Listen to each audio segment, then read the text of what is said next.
잠깐 여쭤봐도 될까요? 오늘 하루 당신은 어떤 이야기를 하셨나요? 자신의 이야기였나요? 아니면 누군가의 이야기였나요? 솔직히 생각해 보시면 대부분 다른 사람 얘기였을 겁니다. 옆집 며느리 이야기, 아는 사람 자식 이야기, 모임에서 들은 누군가의 사정 이야기, 그리고 그게 꽤 재미있었을 거예요. 시간도 잘 가고 대화도 끊이지 않고 어디서든 화제는 넘쳐났을 겁니다. 그런데 오늘 저는 그 이야기를 하려 합니다. 왜 우리는 그렇게 남의 이야기를 좋아하는가? 그리고 그 이면에 우리가 아직 들여다보지 못한 무언가가 있는 건 아닌가 하는 이야기입니다. 내 얘기인가 싶으신 분, 바로 그분을 위해 이 영상을 만들었습니다. 비난하려는 게 아닙니다. 손가락질하려는 것도 아닙니다. 그저 조용히 함께 들여다보고 싶습니다. 우리 안에 있는 어떤 감정 하나를. 우리 모두 그렇습니다. 사람들이 모이면 어떤 이야기를 할까요? 처음엔 날씨 얘기로 시작하죠. 그 다음엔 건강 얘기. 그리고 어느 순간 슬며시 남 얘기가 시작됩니다. 거기 사는 씨 알죠? 그 집 아들이. 우리 모임에 나오던 분 있잖아요.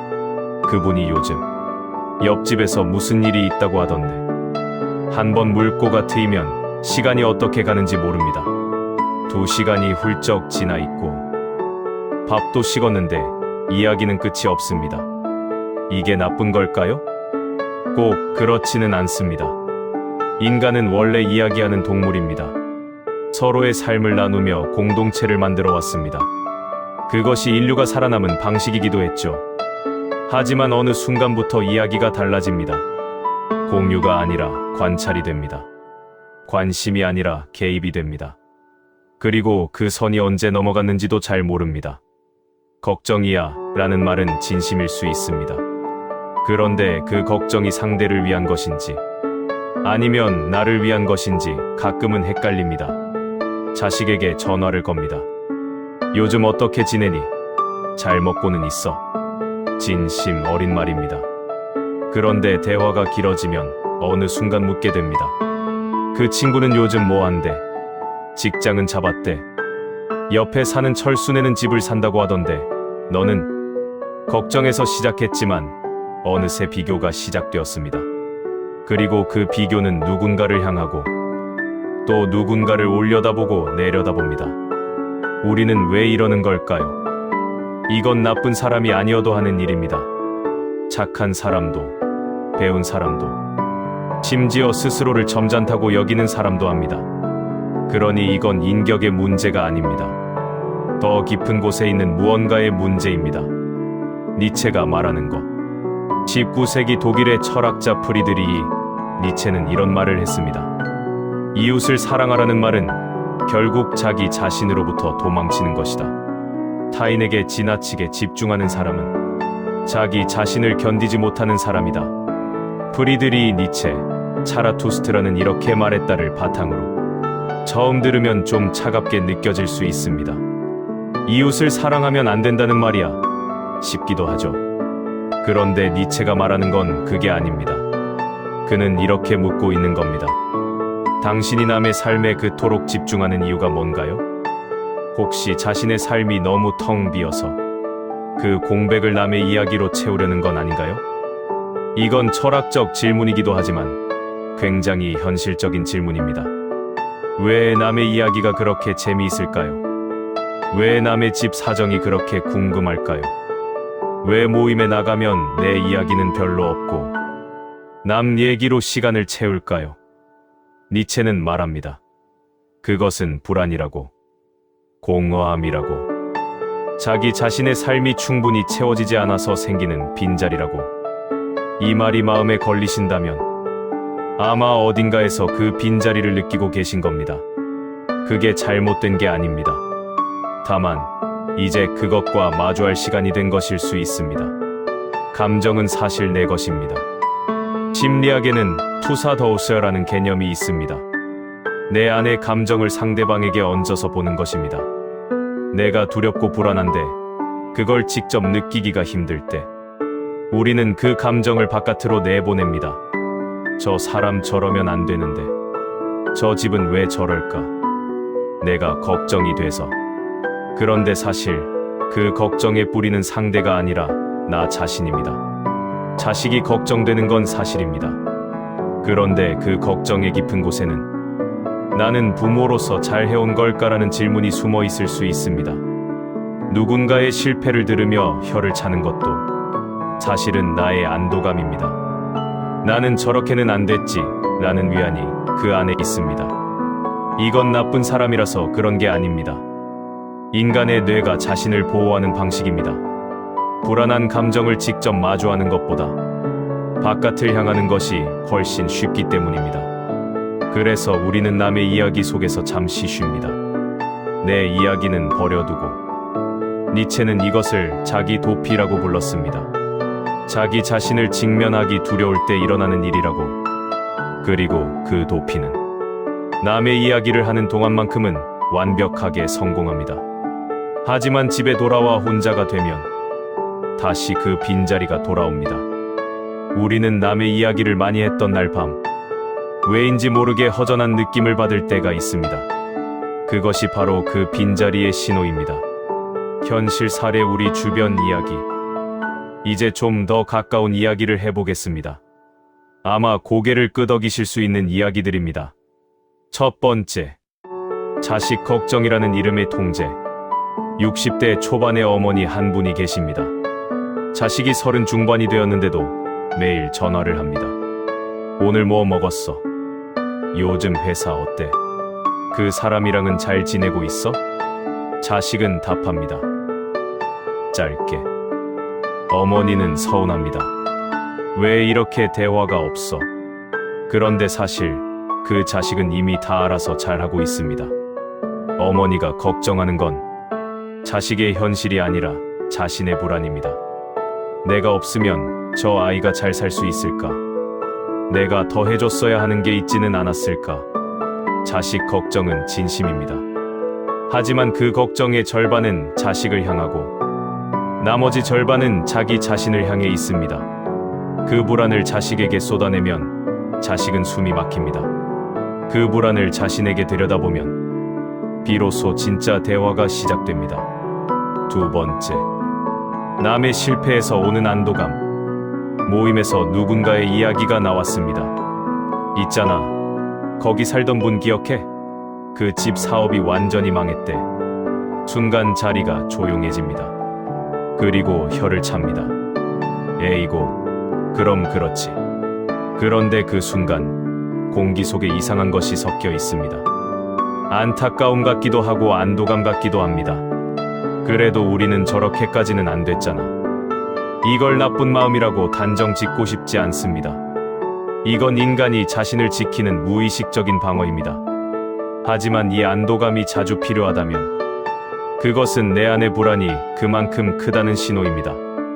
남의 실패에서 위안을 얻는 사람은 사실 자기 자신이 충분히 괜찮다고 믿지 못하는 사람입니다. 세 번째, 무료함을 채우는 이웃 이야기. 은퇴 후 혹은 자식들을 다 내보내고 나서 집에 혼자 있는 시간이 많아집니다. 할 일도 없고 갈 곳도 마땅치 않습니다. 그때 이웃의 동태가 눈에 들어오기 시작합니다. 저 집 아들이 요즘 차가 바뀌었네. 어저께 저 집에 누가 드나들던데. 저 집 음식 냄새가 또 이상하게 나더라. 이건 나쁜 의도가 없습니다. 그냥 심심한 겁니다. 텅 빈 시간이 있는 겁니다. 그리고 그 빈 시간을 채울 무언가가 필요한 겁니다. 이웃 이야기가 많아질수록 내 시간이 얼마나 비어 있는지 보입니다. 그것이 문제라는 게 아닙니다. 그 빈 시간에 무엇이 들어가면 좋을지를 한 번쯤 생각해보면 어떨까 하는 겁니다. 해결 방향 니체식 처방. 니체는 이런 말도 했습니다. 내 이웃을 사랑하라고? 그보다 먼저 그대 자신을 사랑하는 법을 배우라. 자기 자신과 불화하는 자는 이웃도 불편하게 만든다. 니체의 사상을 현대적으로 재해석한 표현. 그렇다면 어떻게 해야 할까요? 세 가지를 말씀드리고 싶습니다. 첫째, 타인의 삶에서 손을 떼는 용기. 이건 냉정해지라는 말이 아닙니다. 무관심하라는 말도 아닙니다. 다만 상대가 부탁하지 않은 관심은 관심이 아니라 침범일 수 있다는 겁니다. 자식이 도움을 요청할 때 도와주세요. 이웃이 힘들다고 말할 때 귀를 기울여 주세요. 하지만 그들이 말하지 않은 것까지 들여다보고 관여하려는 충동, 그것은 한번 멈춰보시길 권합니다. 손을 떼는 순간 역설적으로 관계가 더 깊어집니다. 내가 공간을 주면 상대방이 스스로 다가옵니다. 둘째, 혼자 있는 시간과 마주하는 것. 혼자 있는 시간이 불편하신가요? 아무것도 하지 않는 시간이 불안하신가요? 그렇다면 그 불안이 바로 오늘 제가 이야기하는 그것입니다. 혼자 있는 시간은 낭비가 아닙니다. 그 시간이야말로 자기 자신을 만나는 시간입니다. 그 시간이 불편하다는 건 아직 자신과 친해지지 못했다는 뜻이기도 합니다. 처음엔 5분이면 됩니다. 창밖을 보거나 차를 한 잔 마시거나 아무 생각 없이 앉아 있거나 남의 이야기 없이 화면 없이 그냥 나 혼자. 그 시간이 쌓이면 무언가가 달라집니다. 조급함이 줄어들고 남 이야기가 덜 궁금해집니다. 나 자신이 조금 더 선명해지기 때문입니다. 셋째, 내 삶을 다시 중심에 두는 것. 나는 요즘 무엇을 좋아하는가? 나는 무엇을 할 때 살아있는 느낌이 드는가? 내가 진짜 원하는 것은 무엇인가? 이 질문들이 낯설게 느껴지신다면 오랫동안 자신에게 묻지 않으셨다는 뜻입니다. 평생 일했고, 평생 가족을 위해 살아왔고, 평생 주변을 챙겼습니다.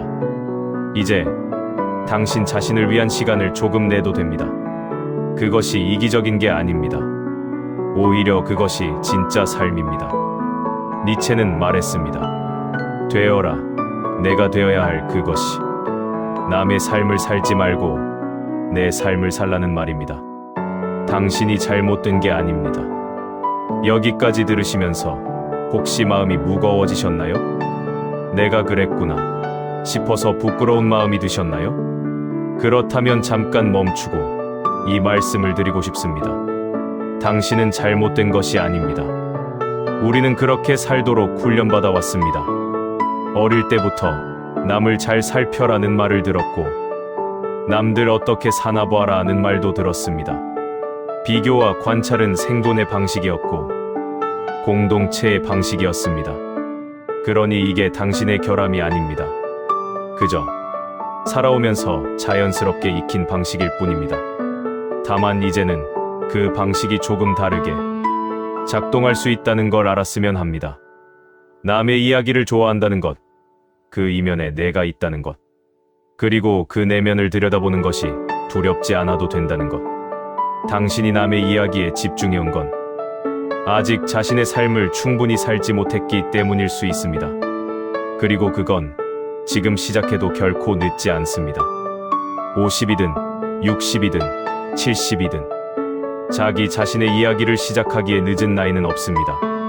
오히려 이 나이가 되어서야 비로소 진짜 나를 만날 수 있는 내가 되는 경우도 많습니다. 젊을 때는 너무 바빠서 나를 볼 여유가 없었습니다. 이제 조금 여유가 생겼다면 그 여유를 남의 이야기로 채우기보다 나 자신에게 써보세요. 그것이 용기이고 그것이 철학이고 그것이 진짜 삶입니다. 남의 이야기를 내려놓는 순간 어떤 분이 계셨습니다. 70대 초반의 할머니셨는데 평생 동네 소식통이셨습니다. 누가 이사 왔는지, 누구 집 사정이 어떤지. 그런데 어느 날 몸이 아파서 한동안 집 밖을 못 나오셨습니다. 처음엔 너무 답답하셨대요. 아무것도 모르는 것 같아서 불안하기도 하고 송금 보듯 꿰고 계셨죠. 그런데 이상하게도 시간이 지나면서 뭔가 조용해지기 시작했습니다. 마당에 핀 꽃이 눈에 들어오기 시작하고 평생 읽고 싶었던 책을 꺼내 읽게 되고 오래전에 잘 쳤던 하모니카를 다시 꺼내 불어보기도 하셨대요. 그때 처음으로 내가 뭘 좋아하는지 알았어요. 그 할머니가 하신 말씀입니다. 남의 이야기를 내려놓는 순간 내 삶이 보이기 시작합니다. 그게 전부입니다. 대단한 철학이 필요한 게 아닙니다. 그냥 오늘 하루 남의 이야기 대신 나 자신에게 한 가지 질문을 던져보는 것. 나는 요즘 무엇이 좋은가? 그 질문 하나가 삶을 조용히 바꾸기 시작합니다. 니체는 이렇게 말했습니다. 각자는 자기 자신에 대해 가장 멀리 있다. 프리드리히 니체, 도덕의 계보. 우리는 남에 대해서는 너무 잘 알면서 정작 자기 자신에 대해서는 가장 모릅니다. 이제 그 여정을 조금씩 시작해보시면 어떨까요? 오늘 이야기가 마음 한켠에 조용히 남아있기를 바랍니다. 남의 이야기를 내려놓는 그 순간, 비로소 내 삶이 시작됩니다. 오늘도 여기까지 함께 해주셔서 감사합니다. 이런 이야기가 마음에 와닿으셨다면 구독과 좋아요로 조용히 함께 해주시면 더 많은 분들께 닿을 수 있습니다. 다음 이야기에서 또 뵙겠습니다.